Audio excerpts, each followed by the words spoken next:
안녕하십니까. 현대투자연구소 송료입니다.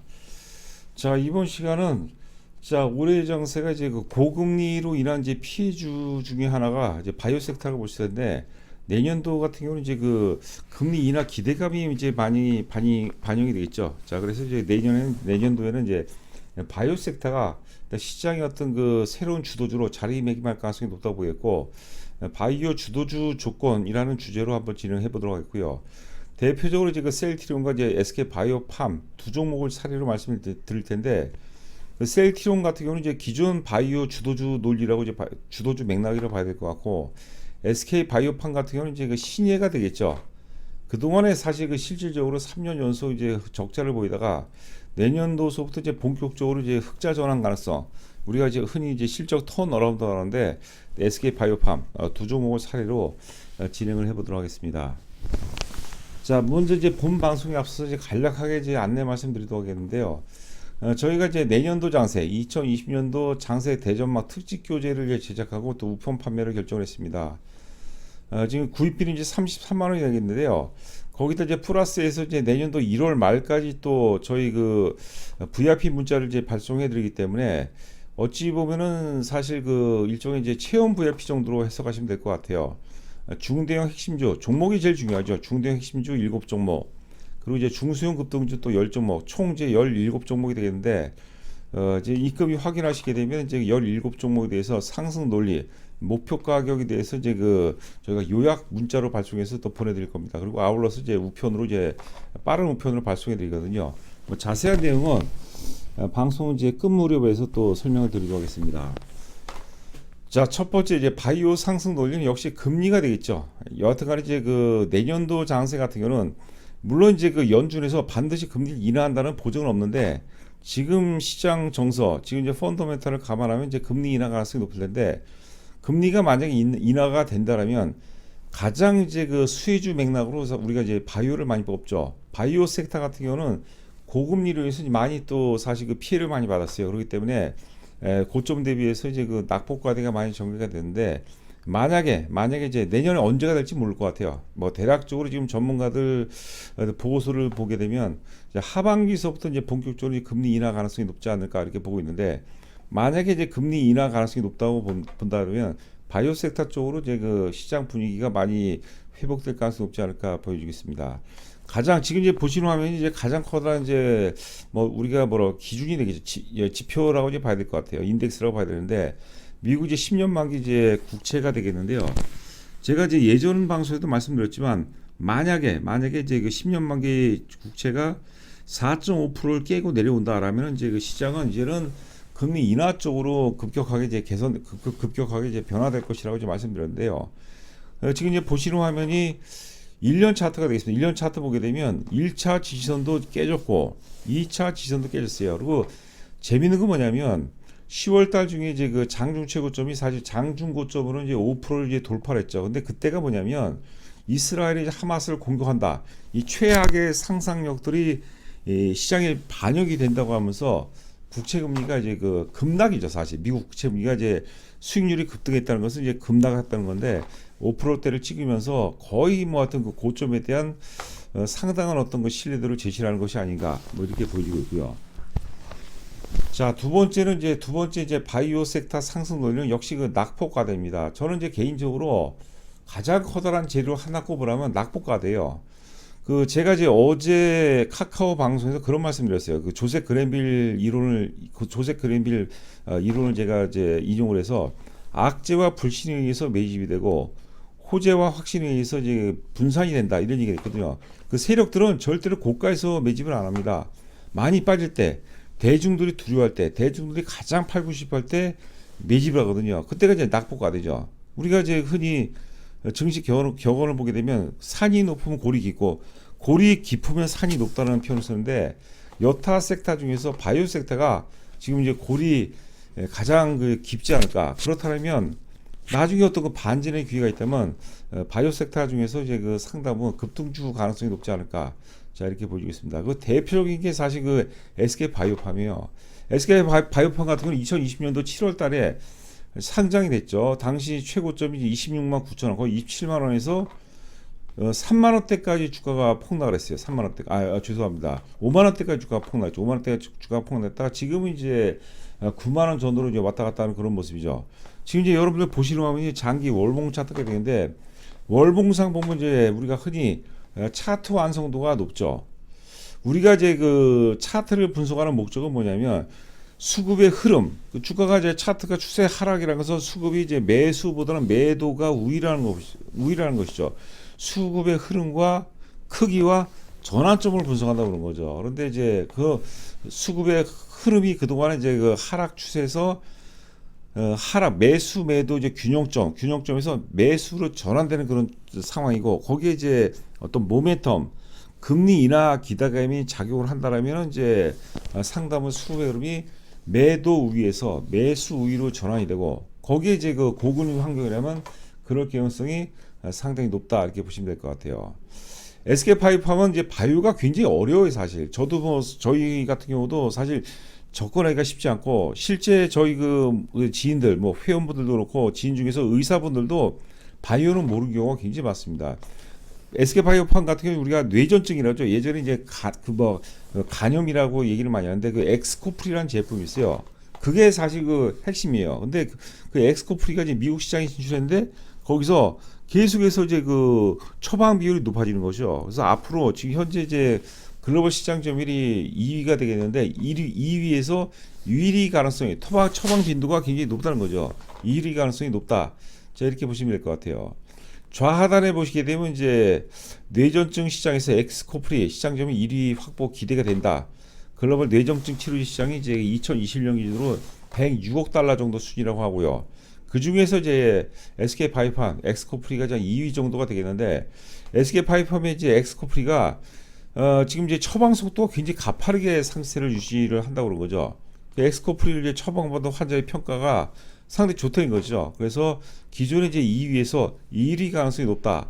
그럴 가능성이 높다고 하는데 지금 실질적으로 2021년도에 상장했는데 상장이 될 때는 흑자였어요. 근데 흑자 요인이 뭐냐면 어떤 일정 부분 이제 그 기술 수출 요인이었는데 그거를 제외하고서 지금 3년 연속 적자였어요. 2021년, 2020년, 2021년, 2023년 계속 적자였어요. 적자였다가 2023년까지. 근데 내년도 2024년도 같은 경우는 4분기서부터 이제 그런 흑자 전환 시그널이 나오고 있거든요. 4분기서부터는 이제 그 흑자 전환 가능성이 상당히 높다고 보는 거죠. 자, 여하튼간에 이제 낙폭 과대 많이 빠졌다는 것이죠. 그리고 낙폭 과대인데 회사는 계속이 좋아진다라면은 어떤 그 시장 환경만 맞아진다면 즉 고금리에서 이제 그 저금리 환경으로 바뀐다면 이제 주도주 가능성이 굉장히 이제 높다고 보는 겁니다. 자, 이제 보시는 화면이 이제 주봉 차트가 되겠습니다. 보시면 이제 차트 흐름 나쁘지 않죠. 2021년도 흑자가 나는데 그런 기술 수출 영업으로만 해서 이제 흑자가 난 게 아니라 기술 수출로 인해서 일부 흑자가 나왔고 2022년, 2023년도 적자였어요. 그러다가 자, 내년도 예상 영업이 이제 그 880억 정도를 예상하고 있습니다. 이 정도 지금 전망치하고 실질치하고 적당하게 일치가 된다면 주가는 뭐 기본적으로 이제 뭐 충분히 랠리 가능성이 높다. 자, 이렇게 보시면 될 것 같습니다. 자, 이제 세 번째 상승 논리까지 말씀드렸고요. 자, 다음은 이제 그 셀트론인데요. 자, 셀트론 예전 방송에서 말씀드린 바와 같이 지금 이제 보시는 화면을 보시게 되면 이게 이제 월봉 차트가 아니라 연봉 차트입니다. 연봉 차트. 2013년도부터 현재까지 연봉 차트가 되겠는데 주가가 급등했던 배경을 보세요. 2013년도에 영업이익이 10억 단위입니다. 1,100억, 1,010억. 2014년도에 1,960억인데 이때 이제 영업이익이 배로 이제 거의 뭐 100% 급등했는데 이때 왜 못 올랐냐면 이때 아시는 분은 아시겠지만 그 사실 그 셀트론에서 제품을 만들고 그걸 셀트론 헬스케어로 넘기는 거예요. 그 실제 판매가 아니라 자회사 쪽으로 넘겼는데 이게 분식이지 아니냐 논란이 굉장히 많았습니다. 사실 그 저희가 2013년도 2만 원대에서 3만 원대 사이에 저희 회사 베스트 주력주 중에 하나였어요. 그때 회원분들한테 욕도 많이 먹었어요. 나중에는 뭐 사실 결과가 너무 좋았기 때문에 상당히 이제 격려를 또 많이 해주셨는데 여하튼간에 영업이익 증가율이 급증하는 시점에서 주가가 굉장히 많이 올랐습니다.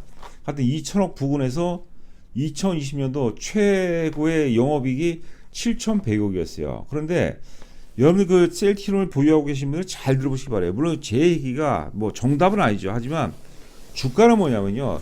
영업이익 증가율이 급증할 때 주가가 오르고 아무리 영업이익을 최대치를 갱신한다 하더라도 영업이익 증가율이 둔화가 되면 주가가 별로 못 올라요. 자, 이 보세요. 2020년, 2021년 비교를 한번 해보세요. 2020년도에 영업이익이 이제 그 전년도에 3,780억에서 7,100억으로 영업이 거의 배가 증가합니다. 그래서 사상 최고 주가가 이제 37만 원까지 기록하거든요. 그런데 그 다음에 2021년도에 영업이익이 7,100억에서 7,400억으로 역시 사상 최고치를 경신해요. 근데 주가가 어떻습니까? 37만 원 부근에서 20만 원이 깨져버려요. 17만 원대까지 주가가 이제 급락해 버리거든요. 그러니까 물론 이제 시장 영향이 굉장히 중요하죠. 그 바이오 같은 경우는 이제 시장 어떤 그 영향에 또 민감하게 반응할 수밖에 없는데 여하튼간에 영업이익 증가율이 사상 최고치를 경신한다 하더라도 영업이익 증가율이 둔화가 되면 주가는 별로 맥을 못 쓴다는 거죠. 또 한편으로 보게 되면 자 2020년도에 영업이익이 이제 7,100억으로 사상 최대 이익을 기록했을 때 주가가 이제 37만 원이었거든요. 그때 37만 원대에도 굉장히 또 강렬하게 주식을 매수한 분이 있을 거예요. 야 이거 이러다가는 셀트리온이 나중에는 영업이익이 1조 원도 돌파할 것이다라는 그런 상상력들이 반응하면서 매수가 포화를 이룬 거죠. 사고 싶은 사람들은 다 사는 거예요. 주가가 올라가려면 40만 원에도 혹은 50만 원에 사줄 또 다른 세력이 나와야 되는데 이미 37만 원에서 매수가 포화를 이룬 거죠. 사줄만 사면 다 사준 거죠. 여러분 이건 굉장히 중요한 논리입니다. 자 지금 이제 올해 예상 영업이 한 8,300억 정도로 전망하고 있어요. 자 그리고 내년도 예상 영업이 1조 돌파한다는 보고서가 많이 나와요. 근데 제가 보기에는 제가 이제 수많은 데이터를 근거해서 본다면 2024년도 영업이익이 1조 원을 돌파한다 하더라도 주가는 역사적 고점을 돌파를 못합니다. 물론 이제 2020년도에 뭐 코로나라는 어떤 그 특별한 상황이 있어서 그 바이오가 좀 오버슈팅한 게 있어요. 그때 당시에 여러분들 그때 당시에 유동성은 어마어마한 거죠. 그걸 반드시 첫 번째 감안해야 돼요. 만약에 이제 그 37만 원 돌파하려면요, 영업이익이 최소한 2024년도 영업이익이 1조 5천억 정도 나와야 돼요. 무슨 말씀인지 잘 이해가 되실지 모르겠어요. 그래서 제가 보기에는 진짜 최고의 어떤 맥시멈 목표 가격을 30만 원 정도까지 보지만 대략적으로 25만 원서부터는 제가 보기에는 매도 관점으로 접근하는 것이 바람직하다. 이렇게 보시면 될 것 같아요. 그러니까 셀트리온은 굉장히 좋은 회사입니다. 뭐 글로벌 최고 수준의 바이오 기업이긴 한데 2020년도에 너무 많은 오버슈팅이 나와서 너무 많은 버블이 개입됐어요. 버블이 개입됐고 아울러서 이제 그 영업이익 증가율 개념으로 따지자면 1조 5천억 정도가 아니라면 역사적 고점 돌파 가능성은 제가 보기에는 절대 불가능하다고 봅니다. 내년도 예상 영업이 대략적으로 최근 보고서 보니까 한 1조 원 정도를 예상하는데 그 정도로 봐서는 30만 원 돌파도 제가 보기에는 상당히 부정적이다. 그 셀트리온 어떤 동호회라든가 이런 게 워낙 강하기 때문에 제가 또 이제 굉장히 뭐라 그럴까요? 안티 팬들도 좀 많은 것 같은데 그거 감안해서 드릴 말씀입니다. 자 이제 보시는 이제 화면은 이제 최근 보고서입니다. 하여튼 그 합병을 하죠. 합병 이제 올해 하여튼 그 셀트리온 헬스케어가 합병을 하면서 출발을 하는데 가장 중요한 것은 이제 기본적으로 경제학에서 얘기하는 이제 규모의 경제가 실현되는 거죠. 근데 여타 어떤 그 불필요한 이제 재비용이 이제 감소를 해서 규모의 경제가 실현이 된다 이렇게 보시면 될 것 같고. 지금 셀트리온 같은 경우는 이제 그 결과적으로 이제 지금 이제 SC 제형이죠. 램시마 SC 제형이 성장을 이끈다 해도 과언이 할 정도로 램시마 S 제형이 가장 어떤 그 성장의 모멘텀이 될 수 있다 이렇게 보시면 될 것 같고요. 자, 하여튼 내년도에도 신제품 출시가 세종이 이루어집니다. 그러니까 그런 거에 너무 현혹되면 안 될 것 같아요. 그러니까 다시 한번 제가 강조해드리지만 최소한 25만 원에서 30만 원 사이, 뭐 대략적으로 중간 가격으로 따면 한 27만 원 정도 그 전후에서 단기 오버슈팅이 나온다. 그러면 저는 이제 매도 관점이 이제 바람직하지 않을까 이렇게 보여주겠습니다. 지금 최근 보고서에서는 지금 목표 가격이 20만 원 주시는데 이거는 이제 너무 터무니없는 목표 가격이에요. 지금 셀트리온 여러분들 뭐 16만 원대, 17만 원대인데 20만 원 제시하는 것은 뭐 사는 것은 의미 없죠. 하락 과정, 조정 과정에 의해서 이제 그 조정 과정에 의해서 학습화가 되기 때문에 트라우마를 갖고 있는 트라우마를, 그러니까 목표 가격을 제시를 못하는 겁니다. 그 최소 25만 원 돌파한다. 그리고 30만 원 넘어서를 보는 것은 제가 보기에는 그런 이제 논리에 전혀 안 맞는다. 자, 이렇게 보시면 될 것 같아요.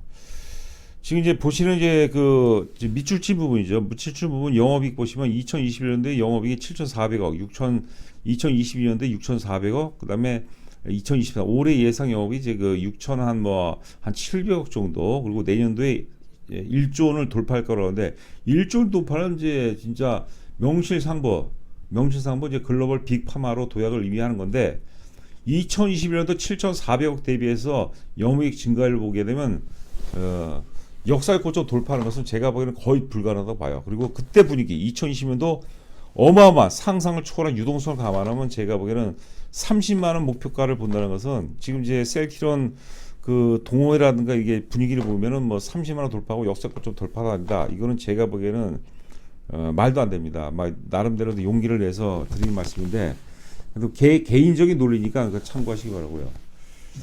자, 지금 이제 그 제품별 제가 매출액을 한번 말씀드리려고 합니다. 지금 램시마 IV 뭐 우리가 의료계 쪽에 계신 분은 알겠지만 이거는 이제 우리가 링겔 형태를 만든 거죠. 불편하죠. 링겔 형태를 만들려면 뭐 최소 3시간에서 6시간 이상을 맞아야 되는데 SC 제형이라는 것은 이제 우리가 주사 형태를 맞기 때문에 굉장히 간편합니다. 마케팅의 기본은 일단 편리함이에요, 편리함. 여기 보시게 되면 이제 우측에 보시죠. 2020년도 SC 제형 보죠. 1,500억, 단위가 10억 단위입니다. 1,500억에서 150억에서 3,600억, 5,400억이니까 램시마 S 지역이 셀트리온 전체 어떤 성장을 견인한다 이렇게 보시면 될 것 같고, 뭐 트룩시마 이건 이제 꾸준한 트룩시마는 이제 리툭산 계열 이제 램시마는 여러분 레미케이드죠. 트룩시마 같은 경우는 이제 림프종 계열 이제 그 바이오시밀러가 되어 있고, 허즈바는 유방암이고, 유플라이마 같은 경우도 이제 그 램시마하고 유사해요. 이것도 이제 그 류마티스 관절 계열인데 그 지금 그 유플라이마 같은 경우 이제 고농도. 그래서 실질적으로 이제 그 내년도 성장은 램시마 SC 그다음에 유플라이마 고농도 유플라이마가 성장을 이끈다 이렇게 그 보셔도 무방할 것 같습니다. 제가 사실 개인적으로 예전에 2013년도 전후로 해서 그 남들 모두가 사실 그 셀트리온 굉장히 그 뭐라 할까요 그 굉장히 저 분위기 안 좋을 때 뭐 저도 그렇고 우리 또 이제 박태준 부회장이 계시는데 그 셀트리온에서 굉장히 또 연구를 많이 한 바가 있습니다. 자, 셀트리온 지금 이제 월봉 차트 좀 줄여봤습니다. 최고점이 37만원이었고 지금 이제 13만 원대까지 빠졌는데 이제 월봉인데 지금 단기 상승 위에 지금 3개월째 조정이 있습니다. 3개월째 조정. 이게 뭐 16만 원이 제가 보기엔 16만 원이 살짝 깨질 수도 있어요. 그건 이제 감안하세요. 그건 뭐 제가 이제 맞출 수 있는 영역은 아닌데 개인적으로 봐서 일봉상 보니까 이제 16만 원이 살짝 깨지는 상황이 나올 수도 있는데 여하튼간에 내년도까지 목표를 한다면 최소한 합리적인 목표 가격은 이제 25만 원입니다. 25만 원. 그리고 거기에 이제 오버슈팅 버블이 개입된다면 20만 원대 후반 정도, 20만 원대 후반, 30만 원 돌파는 여러분들 안 돼요. 이거는 저는 이제 안 된다고 봅니다. 그거 참고하시기 바라고요. 자, 하여튼 그 앞서 이제 말씀드린 바와 같이 2024년 대전망 특집 교재를 판매하는데 이 종목에 당연히 저희가 SK 바이오팜과 그 다음에 이제 셀트리온이 있습니다. 그래서 1월 말까지 저희가 문자 서비스를 제공할 텐데 계속해서 문자로 이제 업데이트를 또 해줄 겁니다. 그래서 중대형주 7종목 있고 그 다음에 중소형주 10종목 있는데 제가 이제 그 시간이 허락되는 대로 교재를 구입한 분들은 개인적으로 전화를 드릴 겁니다. 전화를 드려서 이제 총 17종목인데 이걸 다 살 수는 없죠. 그래서 한 3종목 정도 제가 보는 그 투자자 성향을 감안해서 하여튼 그 서너 종목 정도를 제가 나름대로 압축해 드릴 거예요. 그러니까 그런 부분도 전화 통화를 하다 보니까 상당히 또 좋아하시는 것 같아요. 자, 하여튼 33만 원이라고 비싸다고 생각하지 마시고 체험 VIP라고 생각하시는 게 좋을 것 같습니다. 그리고 저희가 이제 100권을 제작을 했는데요. 100권을 제작했는데 하여튼 선착순 마감입니다. 그래서 다음 주 말 정도 혹은 이제 그 다음 주 12월 마지막 주 정도면 좀 마감이 될 것 같은데 관심 있으신 분이라면 미리 좀 그 입금을 하셔갖고 이제 구매를 하시는 게 좋지 않을까 생각됩니다. 자, 오늘 하루도 고생 많으셨고 저는 또 다음 방송에서 여러분들 찾아뵙도록 하겠습니다. 감사합니다.